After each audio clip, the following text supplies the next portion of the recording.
Bom dia, meus queridos, a paz do Senhor. Quero compartilhar aqui com vocês nessa manhã, terça-feira, dia 6 de janeiro, uma mensagem que eu tenho refletido já há alguns dias. Uma serva de Deus, num culto de manhã, numa terça de manhã, compartilhou esse texto e eu tenho refletido, eu tenho pensado nele. Está lá em Atos, capítulo 20, do versículo 7 ao 12. Vou ler para vocês. No primeiro dia da semana, ajuntando-se os discípulos para partir o pão, Paulo pregava para eles. Pronto para partir no dia seguinte, e continuou o seu discurso até meia-noite. E havia muitas luzes no quarto superior, onde eles estavam juntos.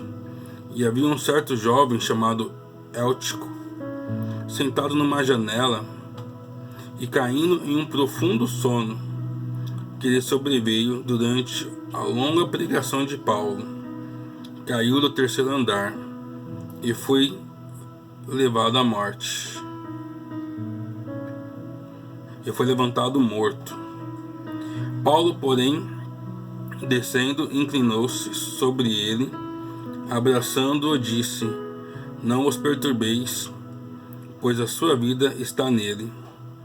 E subindo novamente, e partindo o pão, e comendo, ainda lhes falou por algum tempo, até a alvorada. E assim ele partiu. E eles trouxeram o jovem vivo e ficaram muito desconfortados, ou muito felizes. Aqui tem uma cena onde o apóstolo Paulo está ali pregando, passando orientações do povo.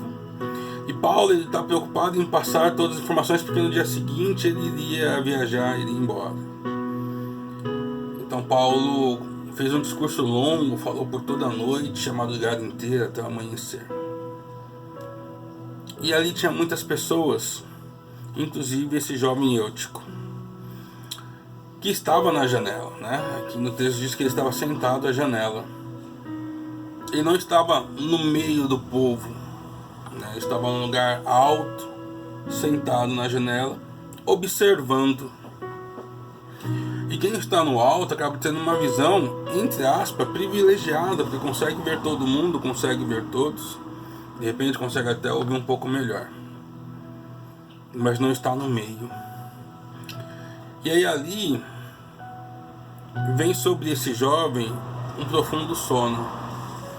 E esse sono ele pode ser atribuído por diversas formas, ou por diversos fatores, como distração por estar vendo muitas coisas, distração por não estar no meio do povo, distração porque como está na janela ele conseguia ver tanto lá de dentro como lá de fora. E essa distração gera nesse jovem sonolência, porque ele não está focado em nada. E aí ele cai da janela.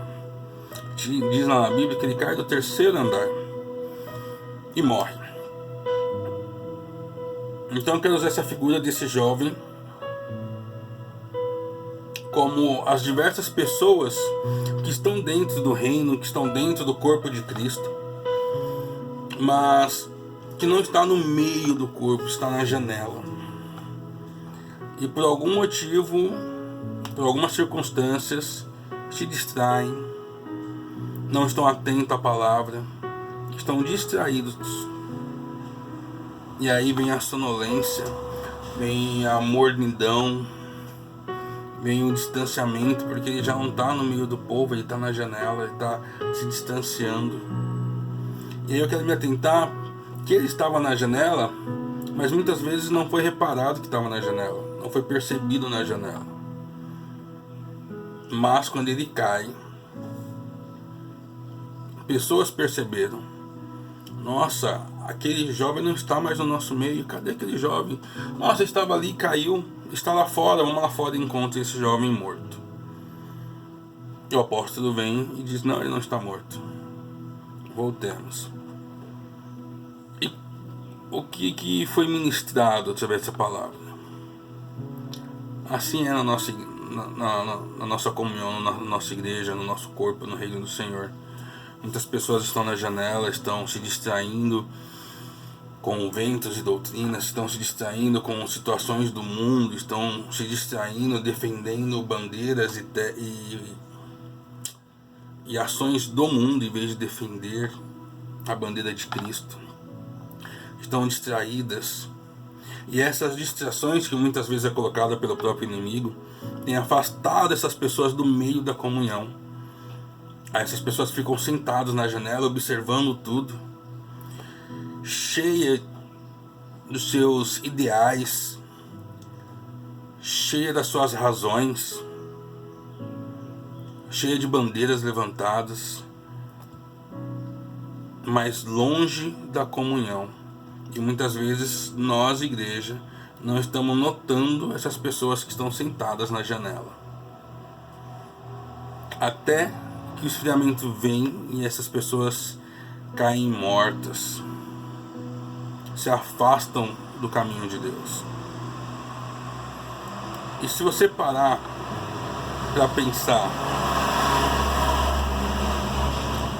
quantas pessoas da sua comunidade, do seu meio, que estava nessa janela caiu como morto?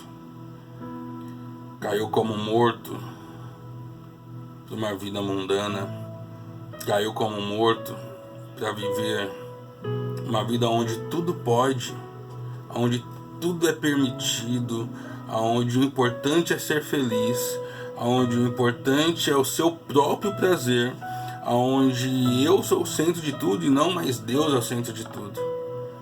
Pessoas que vivem uma vida desenfreada, uma vida de promiscuidade. E aí você pode pensar em diversas situações, tá? Que vem na sua mente, que o Espírito Santo ministrar no teu coração. Mas a questão é, pessoas estão se afastando. Estavam no nosso meio. Se afastou um pouco, foram para a janela. E ali começou a observar muito. E começou a se afastar. Começou a se influenciar com outras visões. Até que vem o sono e elas caem e morrem. Muitas vezes, o ir para a janela também é o superativismo. Pessoas que estão tão empenhadas, trabalhando tanto, preocupadas com vidas, em dar-se o melhor para que pessoas sejam abençoadas e esquece do seu próprio alimento. E aí, como está na janela, uma posição privilegiada que consegue ver todos, e esquece de olhar para si mesmo, esquece de alimentar a sua própria alma, e da mesma forma cai da janela. Se a gente parar e olhar, a gente vai encontrar esses dois tipos de pessoas.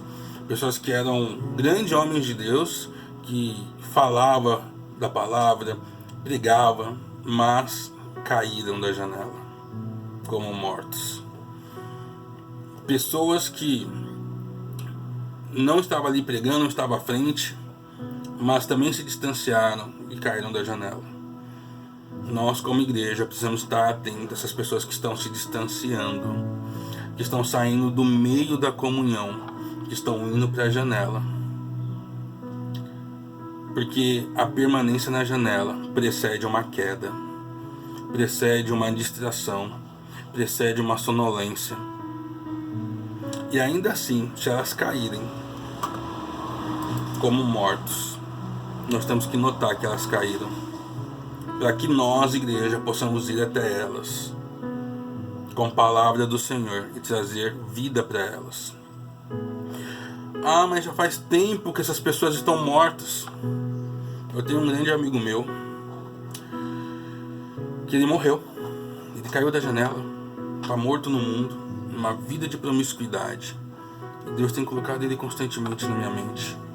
E eu tenho esperança de que ele ainda há de voltar para os caminhos do Senhor, de que a vida há de voltar para ele. Mas é preciso nós, como igreja, irmos até essas pessoas que estão mortas, mesmo que já fazem anos que estão mortas, mesmo que você olha, já se decompôs, já virou ossos, já virou pó. Deus pode trazer vida, assim como trouxe do vale de ossos secos, lá em Ezequiel. Lá em Ezequiel 37 tem a história do vale de ossos secos. Não importa o tempo, não importa o quão profundo nas trevas esta pessoa tenha ido, Deus pode resgatá-la. Nós temos que ser a luz que vai chegar até aquela pessoa. Na verdade, nós não somos a luz. Nós somos portadores da luz, porque a luz é Cristo. Ele fala, eu sou a luz do mundo. Nós, como embaixadores de Cristo, temos que levar essa luz no mais profundo, no mais longínquo, onde aquelas pessoas que caíram estão, para trazer elas à vida de novo. E lá no versículo 12, e eles exultaram, e eles trouxeram o jovem vivo e ficaram muito confortáveis. Imagina a felicidade de você ser ferramenta de Deus para levar a luz para aquele jovem, para aquela jovem, para aquele senhor, para aquela senhora que caiu da janela, e Deus te usar e essa pessoa voltar à vida.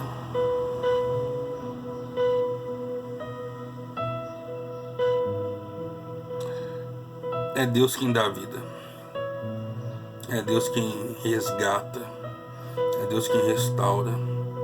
Não há densas trevas que a luz do Senhor não possa quebrar. Mas Deus quer a nossa participação nessa ação. E a nossa participação começa pela oração. A nossa participação começa pela intimidade com Deus. A nossa participação começa em ser ousados em Deus e levar a luz de forma estratégica, de forma sábia, de forma direcionada pelo Espírito Santo para essas pessoas que caíram da janela como mortos e que precisam voltar à vida, que precisam voltar para a comunhão, que precisam voltar para os caminhos do Senhor. Que Deus abençoe a vida de todos, que o Espírito Santo ministre no coração de vocês. Quem são essas pessoas que estão na janela, que ainda não caíram, que precisam de atenção?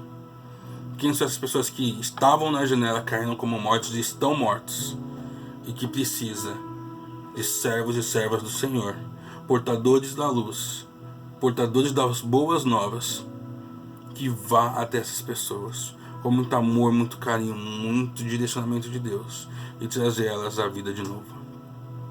Que o Espírito Santo conduza você a esse período de oração, a esse período de busca e a esse processo de sairmos para buscar aqueles que caíram como mortos.